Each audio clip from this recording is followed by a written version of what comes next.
घटना कोई अचानक नहीं हुई है, ये घटना सुनियोजित है। पुलिस बल के ऊपर पथराव करके ये दिल्ली के अंदर में दहशत फैलाना चाहते हैं। ये जो आपने ये पथराव किए हैं पुलिस बल के ऊपर, इसका भुगतान भुगतने के लिए तैयार रहिए।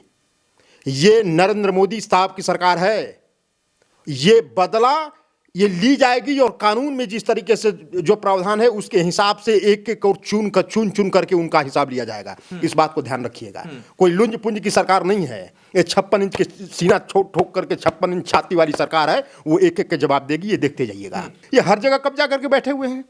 जहां आप देखेंगे सरकारी जमीन उसके ऊपर मस्जिद और उसके ऊपर इनके घर बने हुए हैं। पत्थरबाजी तब रुकेगी जब योगी बाबा के तर्ज पे पत्थरबाजों को उनका इलाज होगा, तब पत्थरबाजी रुकेगी। पत्थरबाजी बुलडोजर से ही रुकेगी। जिन लोगों ने पत्थरबाजी में शामिल हुए हैं उसको आइडेंटिफाई करके, और वहां दिल्ली पुलिस से मेरा अनुरोध है कि उनके घरों के ऊपर बुलडोजर चलाए, तभी ये इनका मन जो है वो बदलेगा और ये तभी इनके मन में डर पैदा लेगा। अदरवाइज ये हर जगह पत्थर चलाते रहेंगे। दिल्ली हाई कोर्ट का ऑर्डर है और दिल्ली हाई कोर्ट के ऑर्डर के बदौलत ये अतिक्रमण हटा जा रहा है। वो कोई भी व्यक्ति संविधान से बड़ा नहीं हो सकता है, चाहे वो किसी भी बड़े पद पे बैठा हुआ हो। दिल्ली में हजारों मंदिर हटाए गए जिसके ऊपर कोई पत्थरबाजी किसी तरह का कोई चीज। ठीक है, मंदिर बने थे, सरकार ने कहा कि सरकार के आदेश से या एमसीडी के आदेश से या कोर्ट के आदेश से ये हटाना है, हट गया।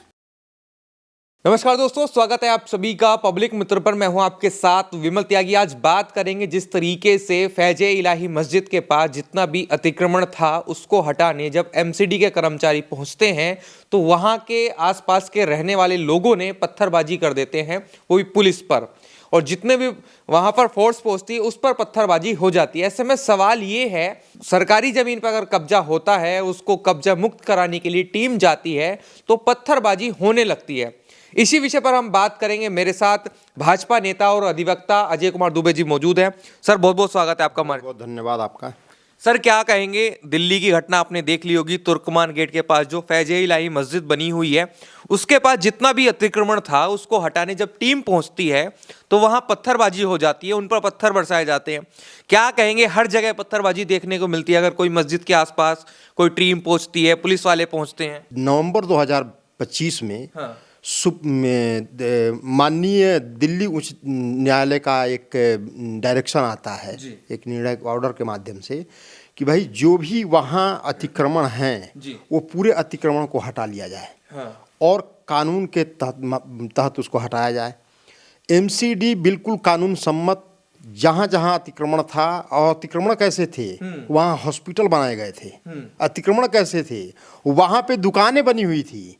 अतिक्रमण ऐसे लोगों ने सरकारी जमीन के ऊपर कब्जा करके और उसके ऊपर अपना ये मानकर बैठे थे कि ये कब्जे की जमीन नहीं है, ये हमारी जो है खतियानी जमीन है, और उसके ऊपर हम जो है कब्जा करके बैठे और अपना पूरा का पूरा कारोबार और जो एक अपना एक आभा मंडल बना कर रखें।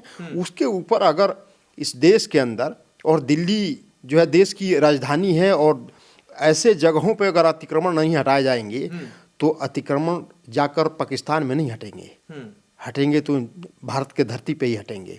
और वो हटा क्या, आप सबसे बड़ी बात है कि ये दिल्ली हाई कोर्ट का ऑर्डर है और दिल्ली हाई कोर्ट के ऑर्डर के बदौलत ये अतिक्रमण हटाया जा रहा है।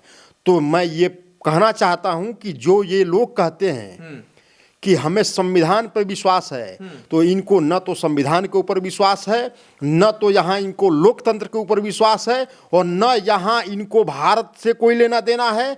इनका जो काम है वो अपना काम कर रहे हैं, और पुलिस के ऊपर पथराव करके ये नई बात नहीं किए।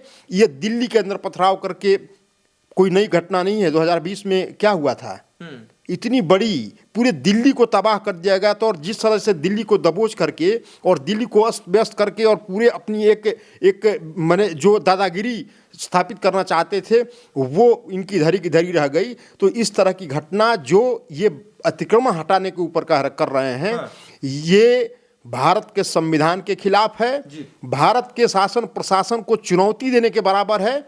इस तरह की घटना घोर निंदनीय है। और ये घटना जो पुलिस बल के ऊपर जो पथराव किया गया है ये सुनियोजित है। और मैं इस सुनियोजित इसलिए कह रहा हूं कि आप देखिए नाम किसका आ रहा है, रामपुर का सांसद नदवी का नाम आ रहा है।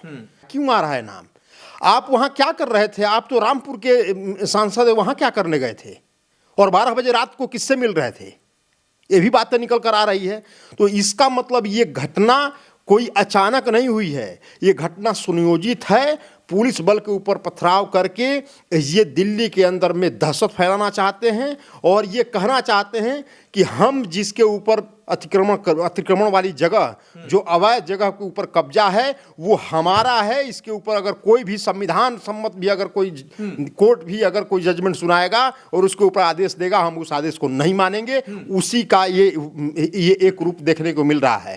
लेकिन मैं ये दावे के साथ कह सकता हूँ कि ये जो आपने ये पथराव किए हैं पुलिस बल के ऊपर, इसका भुगतान भुगतने के लिए तैयार रहिए। ये नरेंद्र मोदी साहब की सरकार है, ये बदला ये ली जाएगी और कानून में जिस तरीके से जो प्रावधान है उसके हिसाब से एक एक और चुन करके उनका हिसाब लिया जाएगा। इस बात को ध्यान रखिएगा। कोई लुंज पुंज की सरकार नहीं है, ये 56 इंच के सीना ठोक करके 56 इंच छाती वाली सरकार है। वो एक एक के जवाब देगी, ये देखते जाइएगा। लेकिन कुछ लोग कह रहे हैं कि वो बाहर के लोग थे, कुछ महिला कह रही वो बजरंग दल के लोग थे जिन्होंने यहाँ पर आकर पथराव भी किया, हमारे घर के लोग नहीं थे। इनकी अलग अलग टीमें बनी हुई हैं। कभी कोई कहता है कि ये नादान है, वो गलती कर देते हैं, नादान है, नया खून है, आवेश में कुछ कर देते हैं। इनकी एक टीम ये काम करती है, एक टीम इनकी ये काम करती है कि सीधा साधा कह दो कि हमें जी इसका तो पता ही नहीं था। एक टीम ये कहती है कि ये जी बाहर के लोग यहाँ आए थे। आप ये बताइए, जहाँ ये पुरानी दिल्ली में ये इनकी जहाँ बस्ती है, जहाँ इनका जमावड़ा है, वहाँ कोई बाहर पुलिस तो सुरक्षित नहीं है। बाहर के लोग कैसे सुरक्षित हो जाएंगे? जमीन सुरक्षित नहीं, अतिक्रमण हो जा रहा है, वहाँ कैसे बाहर के लोग वहाँ जा सकते हैं? और क्या बजरंग दल और विश्व हिंदू परिषद के लोग क्या एक टोपी लगाकर वहाँ इनके बदले में पथराव कर रहे थे? उनके ऊपर इस तरह का लांछन लगाना ये सुनियोजित है और एक मनगढ़ंत बातें जो हैं वो मीडिया के सामने कही जा रही हैं। मैं आपको ये बताऊं कि ये कह रहे हैं कि हमें पता ही नहीं है। बहुत सारे लोगों का इंटरव्यू देखे होंगे, आप भी गए होंगे वहां, कह रहे हैं कि हमें पता ही नहीं है।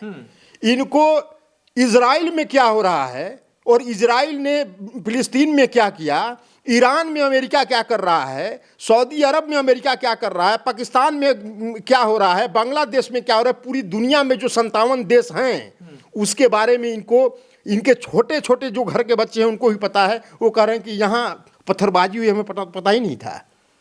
तो वहाँ वो नदवी क्या कर रहे थे? नदवी की मैं भारत सरकार के साथ साथ दिल्ली सरकार की एजेंसियों को मैं कहना चाहता हूं और उनसे अनुरोध करता हूं कि जो लोग वहां इस भीड़ को, वहां के लोगों को उकसा करके जो पथराव किए हैं वो बचने नहीं चाहिए। एक एक व्यक्ति से हिसाब लेना होगा। तभी क्योंकि ये हिंदुस्तान में लोकतंत्र चलेगा, संविधान से चलेगा या इनके मनमर्जी से चलेगा? ये जहां जिस अतिक्रमण पे अपना कब्जा जमा लें, क्या इनके बाप का हो जाएगा? ये हर सरकारी जमीन वो सरकार की है, उसको साफ सुथरा रखना और वहां पे इस तरह के अतिक्रमण हटा करके वो पब्लिक के और जनता के हित में ये फैसले होते हैं। और जो हाई कोर्ट ने जो आदेश दिया था उसके मार्फत एमसीडी ने वहां एक्शन लिया है, वो बिल्कुल जायज है। और आकर देखिए तुर्कमान गेट की घटना है, पूरे आप पुरानी दिल्ली की स्थिति अगर जाकर आप देख लें तो पैदल चलने के लिए जगह नहीं है। वहां पे स्पेशल टास्क चला करके एमसीडी को और पूरी की पूरी दिल्ली को साफ करने का एक अभियान चलाना होगा, तब जाकर के दिल्ली सुरक्षित और साफ होगी। अदरवाइज दिल्ली आज भी पुरानी दिल्ली सुरक्षित नहीं है, वो साफ नीट एंड क्लीन नहीं है। इस देश की राजधानी है। जब बाहर के लोग घूमने आते हैं तो आप देखिए वो पुरानी दिल्ली जाएंगे तो क्या कहेंगे? उनके मन में इस देश के प्रति किस तरह का भाव पैदा लेगा। इसीलिए हमेशा जो भी दिल्ली हमारी देश की राजधानी है, मैं बार बार कहता हूँ, उसको एक देश की राजधानी के तरह उसका प्रारूप होना चाहिए। वहाँ उस तरह से रोड और सड़कें जितनी है, सरकारी ज़मीनें, वो सब खाली करके वहाँ पे पार्क बनने चाहिए, वहाँ साफ़ सुथरा होने चाहिए। वहाँ तरह तरह के जो दुनिया में चीज़ें बन रही हैं बाहर के देशों में, वहाँ की जो सजावट है, जो सौंदर्यीकरण है, उस तरीके से होना चाहिए। ये हर जगह कब्जा करके बैठे हुए हैं। जहां आप देखेंगे सरकारी जमीन उसके ऊपर मस्जिद और उसके ऊपर इनके घर बने हुए हैं। आप दूसरे जगह छोड़िए, आप यहां से चले जाइए NH-24 जो गाजियाबाद और दिल्ली को जोड़ती है, उसके ग्रीन बेल्ट में आप चले जाइए, तमाम तरह के इस तरह के अनऑथराइज कंस्ट्रक्शन बने हुए हैं। और ये तो छोड़िए, पूरे दिल्ली का बुरा हाल है, और खास करके पुरानी दिल्ली। मैं कह रहा हूं कि बार बार की स्पेशल ड्राइव चला करके एमसीडी को पुरानी दिल्ली को साफ सुथरा करना होगा। और पुरानी दिल्ली में इतना अतिक्रमण हो चुका है, उस अतिक्रमण को साफ करने की आवश्यकता है। और दिल्ली को साफ करेंगे तभी दिल्ली सुरक्षित होगी, अतिक्रमण हटेगा तभी दिल्ली सुरक्षित मानी जाएगी। अदरवाइज दिल्ली, पुरानी दिल्ली सुरक्षित नहीं है किसी के लिए भी। पुलिस मारे जा रहे हैं, आम जनता की हाल तो दूसरी है। लेकिन पत्थरबाजी को लेकर मुरादाबाद से सपा सांसद ST हसन साहब कहते हैं कि एक्शन का रिएक्शन तो होगा। अगर आप मस्जिदें तोड़ेंगे तो कब तक लोग शांत बैठे रहेंगे, कभी तो वो अपनी आवाज उठाएंगे। संभल में एक्शन किए थे, रिएक्शन उनको पता लग रहा होगा। बरेली में भी एक्शन हुआ था, रिएक्शन पता लग रहा होगा। ये ठोक कर छाती कहते थे कि कभी हमारे को कोई छू नहीं सकता है। रामपुर के जो आजम खान थे, उनका एक साम्राज्य था, वो भी सोच रहे थे कि ये दुनिया जो है पूरे भारत के ऊपर हम कब्जा करेंगे। उनको भी पता लग रहा है कि ये एक्शन का रिएक्शन क्या होगा। तो एक्शन का रिएक्शन आप दिल्ली तो छोड़िए, ये जहां के सांसद हैं वहीं इनके एक्शन का रिएक्शन वहीं पता लग जाएगा। ये इनकी चिंता और इनकी परेशानी वहीं दूर हो जाएगी। ये एक बार एक्शन का रिएक्शन करके देखें, तब इनको छठी का दूध याद दिला देगी योगी सरकार।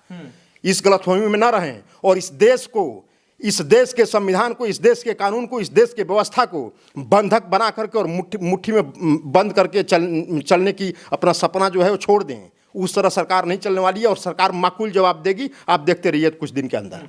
कुछ लोग कह रहे हैं कि जो सपा के सांसद है रामपुर से नदवी, उनकी गिरफ्तारी होनी चाहिए, क्योंकि कई सारी वीडियो सामने आ रही है, वो उस समय वहां पर मौजूद थे, उनके बाद वो पत्थरबाजी होती है। तो क्या लगता है, अब वो उनकी भी गिरफ्तारी की जानी चाहिए, उन पर भी जांच बैठनी चाहिए? हर उस व्यक्ति की गिरफ्तारी होनी चाहिए जो इस तरह के लॉ एंड ऑर्डर, जो कानून व्यवस्था को अपने हाथ में लेने का प्रयास कर रहा है और लोगों को भड़का करके, लोगों से मिल करके, उनको उकसा करके पत्थरबाजी करा रहा है। उसकी गिरफ्तारी भी होनी चाहिए और उसकी जांच भी होनी चाहिए। और इस जांच में अगर सही पाया जाता है, उसकी जगह हवालात होनी चाहिए। चाहे वो आपका सांसद हो, चाहे वो विधायक हो या XYZ कोई भी व्यक्ति हो, वो कोई भी व्यक्ति संविधान से बड़ा नहीं हो सकता है, चाहे वो किसी भी बड़े पद पे बैठा हुआ हो।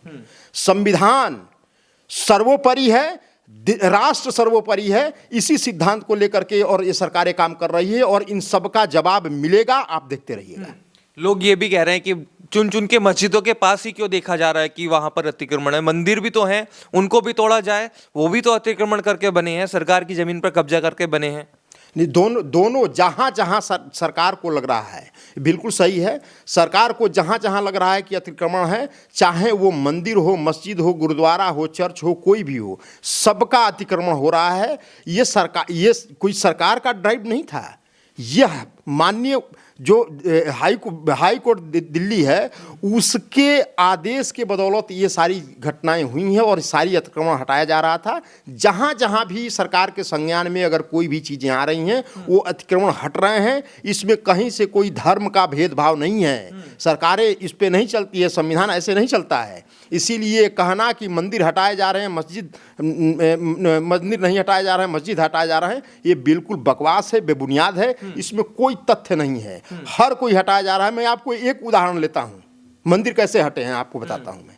आप चले जाइए सराय काले खां। सराय काले खां जो रेड लाइट है, उसके राइट में आप देखेंगे, जैसे ही यमुना जी खत्म होती हैं, वहाँ पे एक बहुत बड़ा हनुमान जी का मंदिर बना हुआ था। जब ये एक्सप्रेसवे बनने लगा, ये मेरठ का, दिल्ली से NH-24 का, उस एक्सप्रेसवे में वो देखा गया कि यहाँ पे ये मंदिर बना हुआ है, इससे दिक्कत हो रही है। आज जाकर देखिए, वहाँ मंदिर है, मंदिर हटाए गए हैं। दिल्ली के बिल्कुल कोर एरिया की बात कर रहा हूँ। सराय काले खां चौराहा रेड लाइट पे जाकर देख लीजिए, वहाँ से मंदिर हटा दिए गए और वहाँ किसी ने पत्थरबाजी की। ऐसे ऐसे दिल्ली में हजारों मंदिर हटाए गए जिसके ऊपर कोई पत्थरबाजी किसी तरह का कोई चीज नहीं। ठीक है, मंदिर बने थे, सरकार ने कहा कि सरकार के आदेश से या एमसीडी के आदेश से या कोर्ट के आदेश से ये हटाना है, हट गया। अगर कोई चीज सरकारी जमीन के ऊपर बनी हुई है और सरकार अपना फ्यूचर प्लान लेकर चलती है, उस हिसाब से अगर कोई चीज हटाए जा रहे हैं तो उसका सम्मान होना चाहिए, उसका स्वागत होना चाहिए। आपकी जो जमीन है, जो आपकी निजी जमीन है, उसके ऊपर सरकार कोई बुलडोजर नहीं चला रही, उसके ऊपर कोई अतिक्रमण नहीं है। जहां सरकारी जमीन के ऊपर अतिक्रमण हुआ है उसको हटाने के लिए प्रयास किया जा रहा है और साफ सुथरा वहां के जो रहने वाले लोग हैं उनके हित में ये फैसला है। लेकिन ये हर चीज को धर्म के चश्मे से देखना, हर चीज को हिंदू मुसलमान कर देना, ये ठीक नहीं है और देश के लिए भी ठीक नहीं है और इनके सेहत और हमारे सेहत के लिए भी ठीक नहीं है। इसीलिए ये सब बयानबाजी से, इस तरह की चीज़ों से बचना चाहिए। और जो इसमें चाहे नदवी हो या हसन हो, जो इसमें सम्मिलित पाए जाएंगे उनको सजा मिलेगी और कानून सम्मत सजा मिलेगी, ये आप ध्यान रखिएगा। तो आपको नहीं लगता, कुछ लोग ये भी कह रहे हैं कि इतने साल पुरानी जमीन थी, अगर वहाँ इतने साल मतलब 20 साल 25 साल 30 साल से वहाँ कुछ चीज़ बनी हुई थी, तब इनकी आंखें क्यों नहीं खुली, आज ही इनकी आंखें क्यों खुल रही हैं? तो मैंने ऐसा है कि सरकार की उस समय नहीं रोका तो सरकार ने गलती कर दी और आज अपनी ज़मीन ले रही है तो वो गलती हो गई। इस तरह की बातें बिल्कुल बेबुनियाद है, इसमें किसी तरह का कोई तथ्य नहीं है। सरकार को जब संज्ञान में आता है कि यहाँ अतिक्रमण हटाए जाने चाहिए, वहाँ अतिक्रमण हटते हैं। आप देखिए, तमाम एक्सप्रेसवे बन रहे हैं, तमाम सड़कें बन रही हैं, भारत सरकार हो या राज्य सरकारें हो या चाहे किसी की भी सरकार हो, बन रही हैं। आप अतिक्रमण उसी समय हटाए जाते हैं जब ज़रूरत पड़ती है लोगों को। अब उस समय हटाए जाते तब इनको दिक्कत होता कि यहाँ कुछ नहीं हो रहा है, इसके बावजूद भी हटाया जा रहा है। अब वहाँ दिक्कत हो गई, किसी ने वहाँ पिटीशन डाला था हाई कोर्ट में और उस पिटीशन के बदौलत उसका जो है डायरेक्शन हुआ था वहाँ हाई कोर्ट का। और हाई कोर्ट ने जब डायरेक्शन दिया तो हाई कोर्ट के डायरेक्शन को तो मानो। कोई ऐसा तो नहीं किया कोई सरकार बदली, भारतीय जनता पार्टी की सरकार आई वो हटाना शुरू कर दी, इस तरह की बातें नहीं है। हाई कोर्ट ने जो डायरेक्शन दिया है उसका वहां पालन कर रही है एमसीडी और उसके डायरेक्शन के आधार पे उस अतिक्रमण हटाया गया है। और अब जाकर ये पता लगा कि अतिक्रमण कैसा, वहां हॉस्पिटल, निजी हॉस्पिटल बनाकर चलाए जा रहे हैं, वहां किराए पे जो है वो वहां दुकानें दी गई हैं। आप जाकर वहां देखिए कितने जो मस्जिद है वो 0.195 एकड़ में सिर्फ है और ये जो अतिक्रमण है कितने हजारों ये स्क्वायर फीट में और हजारों मीटर में जमीनें वहाँ अतिक्रमण की गई हैं। तो इस तरह की चीज़ें हटाई जानी चाहिए। और यही केवल तुर्कमान गेट और वहीं की बात नहीं है, ये दिल्ली में जहाँ जहाँ चीज़ें जहाँ संज्ञान में आ रही है एजेंसियों के, वहाँ ये चीज़ें हटाई जा रही हैं। और ये मैं तो ये कह रहा हूँ कि स्पेशल ड्राइव चला करके 6 महीने के अंदर जहाँ जहाँ अतिक्रमण पूरे दिल्ली के अंदर में है उसको हटा करके सरकार और उनकी एजेंसियां साफ करे और दिल्ली को बचा ले, क्योंकि दिल्ली को चारों तरफ से घेर लिया गया है। पत्थरबाजी कैसे रुकेगी? ये षड्यंत्र के तहत हुआ है। पत्थरबाजी तब रुकेगी जब योगी बाबा के तर्ज पे पत्थरबाजों को उनका इलाज होगा, तब पत्थरबाजी रुकेगी। पत्थरबाजी बुलडोजर से ही रुकेगी। जिन लोगों ने पत्थरबाजी में शामिल हुए हैं उसको आइडेंटिफाई करके, और वहाँ दिल्ली पुलिस से मेरा अनुरोध है कि उनके घरों के ऊपर बुलडोजर चलाए, तभी ये इनका मन जो है वो बदलेगा और ये तभी इनके मन में डर पैदा लेगा। अदरवाइज ये हर जगह पत्थर चलाते रहेंगे। पुरानी दिल्ली की हालत जो है वो, देश तो छोड़िए, पुरानी दिल्ली की हालत इतनी खराब है, सरकार उसके ऊपर ध्यान दे। क्यों? क्योंकि दिल्ली देश की राजधानी है और देश की राजधानी साफ सुथरा और सरकारी जमीन जितने भी हैं वो कब्जा मुक्त करे और मुक्त करके अपना आगे का प्लान, दिल्ली को बेहतर दिल्ली बनाए, दिल्ली को सुरक्षित दिल्ली बनाए, दिल्ली को प्रदूषण मुक्त दिल्ली बनाए। यही मेरा अनुरोध है।